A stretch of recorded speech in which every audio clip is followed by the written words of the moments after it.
Assalomu alaykum hurmatli o'quvchilar. Demak, biz allaqachon 8-mavzuga ham kelibmiz. 7-mavzuni tushundingiz va berilgan vazifalarni bajardingiz deb o'ylayman. Keling, bugungi mavzumizni ko'rib chiqamiz. Demak, bizda bugungi mavzu question words, ya'ni so'roq so'zlar hisoblanar ekan. Demak, what are the question words? Question wordlar o'zi nima? So'roq so'zlar o'zi nima? Question words also called WH words are used to ask for specific answer. Demak, maxsus bir javobni so'rash uchun ishlatiladigan. Demak, bizda question wordlarimiz hisoblanishar ekan. They help form open-ended question which cannot be answered like yes or no. Open-ended savol bo'lsa, o'sha savol kelsa masalan, do you like random savol kelsa, agar u savolga biz yes or no deb javob bera olmaydigan bo'lsak, masalan, sen bo'sh vaqtingni qanday o'tkazasan, what you do on your leisure time deydigan bo'lsa, unga yes or no bilan demak javob berib bo'lmaydi, chunki biz boshida what degan question wordni ishlatdik. O'shaning uchun ham bu open ended question type ga kirar ekan, qachonki biz question wordlarni ishlatganimizda. Yana bitta qo'llanishi WH wordlar deb ko'rib chiqdik. Keyin bularni demak tahlil qilib chiqamiz, qaysi so'zlar question wordlarga kirishini. Demak, question words for used for, demak, birinchi biz question wordlarning formlarini hamda ular nima uchun ishlatilishini ko'rib chiqamiz. Keling, birinchisi bizda who. Who bizda kim deb tarjima qilinadi? Demak, who bizda kim deb tarjima qilinar ekan? Who bizda kim tarjima qilinar ekan? Use it for a person. Demak, odam haqida gapirganimizda, demak, uni so'ramoqchi bo'lganimizda biz who ni ishlatar ekanmiz. What bo'lsa bizda nima deb tarjima qilinar ekan. Okay. What bizda nima ekan? Use it for a thing or action. Qanaqadir harakat yoki narsani ifodalash, so'rash uchun ishlatganimizda biz buni ishlatar ekanmiz. Where, qayer.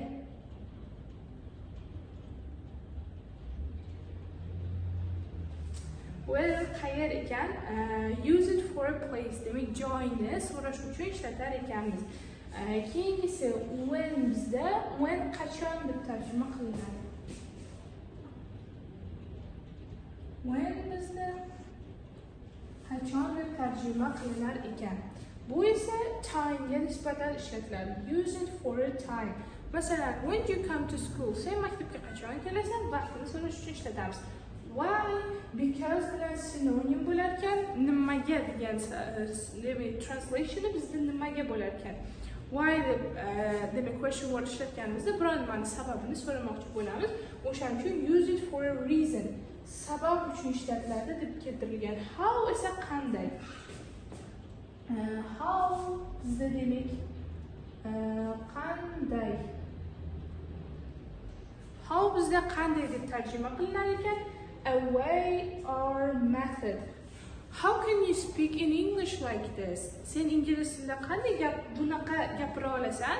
Method yoki wayni so'rash uchun ishlatiladi. Masalan, qanday gapirasan desa, ko'p practice qilish orqali I've achieved this desa, ko'p practice qilish orqali erishganman desa, bu bizda way yoki methodning biriga kirar ekan. Xo'p, keyin ular barchasiga bittadan gap tuzib chiqamiz. Birinchisi bizda who deb oling, bu bizda kim ekan? Masalan, who is your father? Seni dadang kim bo'lib ishlaydi yoki kim degan ma'noda.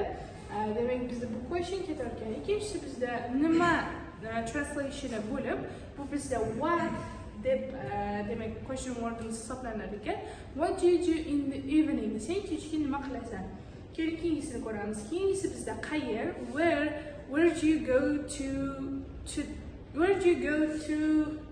have a fun tonight? Sen kechqurun qayerga borasan? Tarjima qilinadi. And the next one, when do you get up every day? Sen ertalab qachon turasan?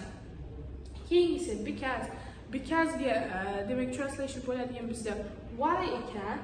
For example, why do you get up so early? Sen nimaga buncha ertalab uyg'onasan? Xo'p, keyingisi oxirgisi bizda how can I go to bus station? Men qanday qilib bus stationga bora olaman? Demak, ostanovkaga bora olaman.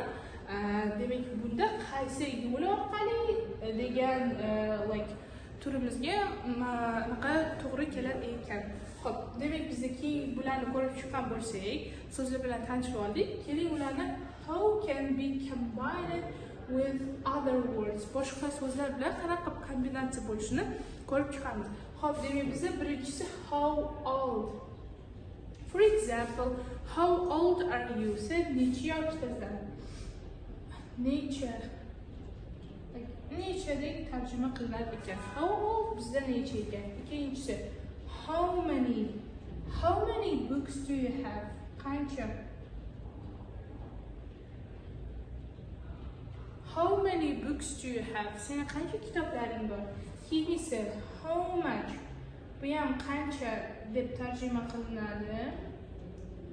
Demak, buni gapga qo'yib ko'radigan bo'lsak, how much time do you spend on social media? Sen sotsial setlarda, ya'ni ijtimoiy tarmoqlarda qancha vaqt sarflaysan desak, how much time do you spend bilan keltiramiz. Many bilan muchdagi farqi, many sanaladiganlarga otlarga, much esa sanalmaydigan otlarga qo'llaniladi. Keyingisi how long. Qanchadan beri deb tarjima qilinadi. Qanchadan beri, qancha vaqt mobaynida kabi demak bizda tarjima qilinar ekan. How long have you been studying English? Sen qanchadan beri ingliz tilini o'rganib kelyapsan? For example, for 2 years. Men 2 yildan beri ingliz tilini o'rganib kelyapman degan javob bizga to'g'ri keladi. Bularning hammasiga gaplar tuzib ko'rdik va ko'rdingizki, bularga yes no questionlar bilan javob berib bo'lmas ekan. Albatta, javobga open ended bo'lgani uchun question to'liq javob berish kerak ekan. Shu bilan sizlar bilan question words mavzumiz tugadi. Mavzuni tushundingiz deb o'ylayman. Mana shu so'zlar orqali o'zingiz to'rtta izohlarda gaplarni yozib qoldiring va keyingi darslarda ko'rishguncha xayr.